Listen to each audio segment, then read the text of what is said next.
और दोस्तों UP triple SC से लेखपाल ज्वाइनिंग पर स्टे को लेकर यानी कि रोक को लेकर ज्वाइनिंग डेट पोस्टपोन्ड को लेकर एक और नया लेटर जो है आज की डेट यानी कि 22 तारीख की तिथि में जारी हुआ है। वीडियो 2018 भर्ती री एग्ज़ाम का रिज़ल्ट जारी हो चुका है। डीवी के को लेकर बात करेंगे और साथ ही साथ इस भर्ती में ज्वाइनिंग कब तक हो सकती है। वीडियो 2018 री एग्ज़ाम का रिज़ल्ट अगर आपने चेक किया होगा, ऑफिशियल नोटिस रिज़ल्ट के संबंध में जो आई थी, अगर आपने देखा होगा तो आपको स्पष्ट होगा कि ये भर्ती भी कोर्ट के अधीन है। यानी कि इसमें भी याचिका दायर की गई है कोर्ट में इस भर्ती में भी, लेकिन रिज़ल्ट जारी हो गया है। यानी कि आगे इस भर्ती जो है आपकी कोर्ट के अधीन होगी। कोर्ट का जो भी निर्णय होगा वही आपकी भर्ती का निर्णय होगा और ये आपका फाइनल रिज़ल्ट नहीं है। डीवी के लिए रिज़ल्ट जारी हुआ है। ये सारी चीज़ें आपने ऑफिशियल नोटिस के माध्यम से देखा होगा। चूँकि यहाँ पर भी ईडब्ल्यूएस आरक्षण जो ईडब्ल्यूएस सीटों को लेकर अभ्यर्थियों की मांग थी, उसकी वजह से अभ्यर्थियों ने रिट दायर की हुई थी और उस मामले की वजह से अभ्यर्थियों के मन में ये शंका था कि ऐसा ना हो कि रिज़ल्ट पर रोक लग जाए, स्टे लग जाए। तो वहाँ पर रिज़ल्ट पर स्टे नहीं लगा था। रिज़ल्ट तो जारी हो गया, लेकिन भर्ती कोर्ट के अधीन है। एडेड जूनियर शिक्षक भर्ती का हाल, बहुत सारे अभ्यर्थी इस भर्ती से जुड़े हुए हैं। कुछ ऐसे अभ्यर्थी भी होंगे जो कि लेखपाल भर्ती, वीडियो भर्ती और एडेड जूनियर शिक्षक भर्ती तीनों से ही संबंधित होंगे, या फिर तीनों से नहीं तो दो से संबंधित बहुत सारे अभ्यर्थी होंगे।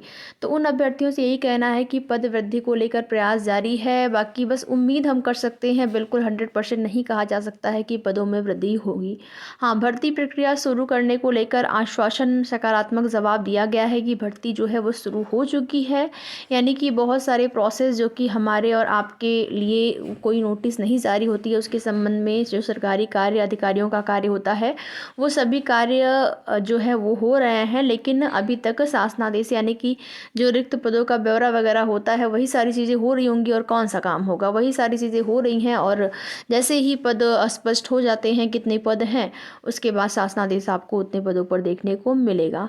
पदों को लेकर अभ्यर्थियों का प्रयास जो है जारी है और इसी क्रम में 6000 पदों को लेकर देखेंगे अभ्यर्थियों ने ज्ञापन भी दिया, आश्वासन मिला है। अब देखते हैं क्या होता है। तो ये कई ऐसी भर्तियां हैं यूपी की, आप देखेंगे जो कि कोर्ट मैटर के अधीन। यहाँ पर एडेड जूनियर शिक्षक भर्ती में भी स्टे लगा हुआ था, भर्ती प्रक्रिया शुरू नहीं की जा सकती थी, लेकिन मामला निस्तारित होते ही जो है आदेश दे दिया गया माननीय न्यायालय का कि भर्ती प्रक्रिया से स्टे हट गया है। अब जो है ये भर्ती पूरी की जा सकती है। लेकिन अधिकारियों के द्वारा जो लेट लतीफ़ी की जा रही है, उसकी वजह से अभ्यर्थियों के मन में एक डर है कि ऐसा ना हो कि फिर से कोई कोर्ट केस नया इस भर्ती में पड़ जाए, फिर से भर्ती लटक जाए। क्योंकि देखेंगे आप लोग कि यही हाल हो रहा है भर्तियों का। उधर देखेंगे यूपीपीएससी का हाल, आरओ एआरओ पेपर लीक का मामला, एक बड़े स्तर की धांधली, और नहीं माना जा रहा है अभी तक सरकार और आपके यूपीपीएससी आयोग के द्वारा कि ये चीज़ें सत्य हैं और उनको साक्ष्य चाहिए। साक्ष्य भी दिया गया, उसके बाद भी नहीं माना जा रहा है। जांच चल रही है, जांच अगर सही पाई जाती है तो उस स्थिति में री एग्ज़ाम कराएंगे। वहाँ पर भी अभ्यर्थियों का जो भविष्य है वो अधर में लटका हुआ है। तो ये सारी चीज़ें बहुत ही दुखद हैं उन अभ्यर्थियों के लिए, बेरोज़गार अभ्यर्थियों के लिए, जो कि तैयारी कर रहे हैं, भर्तियों के लिए लगातार प्रयास कर रहे हैं। यही हाल है यूपी पुलिस में। देखेंगे इतनी बड़ी भर्ती जिसमें कि इतने बड़े धांधली के आरोप लगाए गए हैं और वहाँ पर भी री एग्ज़ाम की अभ्यर्थियों की मांग है। लेखपाल भर्ती ज्वाइनिंग लेटर पर जो स्टे लगा हुआ है, उसको लेकर आप यहाँ पर देख पाएंगे एक नया लेटर जारी हुआ है। मैंने सोचा आप सभी को दिखा दें। देखिए, जो भी अपडेट होती है, अब वो खबर अच्छी हो बुरी हो, लेकिन जब आपकी भर्ती संबंधित है तो आपको जानना ज़रूरी हो जाता है।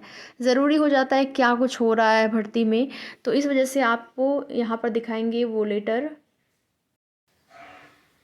इससे पहले वाले वीडियो में मैंने जो लेटर आप लोगों को दिखाया था वो आपका चित्रकूट मंडल का था, लेकिन ये लेटर जो है वो समस्त मंडलों के लिए है। आप यहाँ पर देख पाएंगे अलग अलग मंडलवार भी लेटर जारी हो रहे हैं, क्योंकि अभ्यर्थी बिल्कुल तैयार थे। कितना दुख अभ्यर्थियों को यहाँ पर उठाना पड़ रहा है। ये चीज़ें जो है शासन या सरकार या फिर अधिकारियों को नहीं इसका अनुभव होगा ना। जो बड़े बड़े पद पे होते हैं उनको इन सब छोटी चीज़ों का अनुभव नहीं होता है, वो भूल जाते हैं कि वो लोग भी यहीं से हो सकता है गुज़रे हों। ज़रूरी नहीं है कि सब लोग गुज़रे हों, लेकिन ज़्यादातर लोग गुज़रे हो सकते हैं, लेकिन भूल जाते हैं।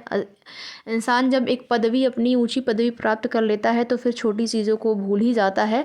और ये आम लोग जो तैयारी कर रहे हैं वो आम इंसान ही ज़्यादातर होते हैं। लेखपाल, वीडियो एडेड, जूनियर शिक्षक भर्ती की जो भी तैयारी कर रहे हैं वो अभ्यर्थी हैं, ज़्यादातर अभ्यर्थी आम ही होते हैं। यहाँ पर आप सभी देखेंगे प्रेक्षक आयुक्त एवं सचिव राजस्व परिषद उत्तर प्रदेश अनुभाग 4 लखनऊ, सेवा में समस्त मंडल आयुक्त उत्तर प्रदेश और समस्त जिलाधिकारी उत्तर प्रदेश। दिनांक भी यहाँ पर देख पाएंगे, आज की डेट में ही ये लेटर जारी हुआ है। विषय मिशन रोजगार के अंतर्गत जनपद वाराणसी में प्रस्तावित मेगा शो की तैयारी के संबंध में महोदय उपयुक्त विषय परिषद पत्र संख्या यहाँ पर दिया गया है, दिनांक 21 फरवरी 2024 का। कृपया संदर्भ ग्रहण करने का कष्ट करें और इस क्रम में अवगत कराना है कि शासन की पत्र संख्या और दिनांक आप यहाँ पर देखेंगे आगे 21 फरवरी 2024 के द्वारा प्रकरण में माननीय उच्चतम न्यायालय द्वारा पारित आदेश का परीक्षण कर प्रकरण में परिषद स्तर से निर्णय लिए जाने के निर्देश दिए गए हैं। उल्लेखनीय है कि इस संबंध में माननीय अध्यक्ष उत्तर प्रदेश अधीनस्थ सेवा चयन आयोग लखनऊ द्वारा अपर मुख्य सचिव नियुक्त एवं कार्मिक उत्तर प्रदेश शासन को संबोधित था। माननीय अध्यक्ष राजस्व परिषद एवं माननीय मुख्य सचिव उत्तर प्रदेश शासन को पृष्ठांकित पत्र संख्या यहाँ पर आप देख पाएंगे कि माध्यम से अवगत कराया गया है कि माननीय उच्चतम न्यायालय द्वारा प्रश्नगत प्रकरण में पूर्व में पारित स्थगन आदेश को जो है अपास्त नहीं किया गया है।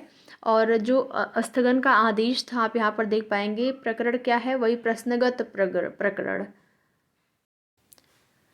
इस संबंध में मुझे कहने का निर्देश हुआ है कि माननीय उच्चतम न्यायालय के विचाराधीन SLP C यहाँ पर नंबर दिया गया है में योजित मिसलेनियस एप्लीकेशन संख्या में माननीय उच्चतम न्यायालय द्वारा पारित स्थगन आदेश दिनांक 13 फरवरी 2024 के अनुपालन में उत्तर प्रदेश अधीनस्थ सेवा चयन आयोग लखनऊ के माध्यम से 9 चयनित लेखपालों की नियुक्ति संबंधी कार्यवाही तथा दिनांक 23 फरवरी 2024 को प्रस्तावित 9 चयनित लेखपालों की नियुक्ति पत्र वितरण का जो कार्यक्रम था उसको जो है इस आदेश जो अंतिम आदेश होगा उसके अधीन कर दिया गया है। यानी कि अंतिम आदेश आने के बाद ही, यानी कि जो अगली सुनवाई है उसके बाद ही ये कार्यक्रम किया जाएगा।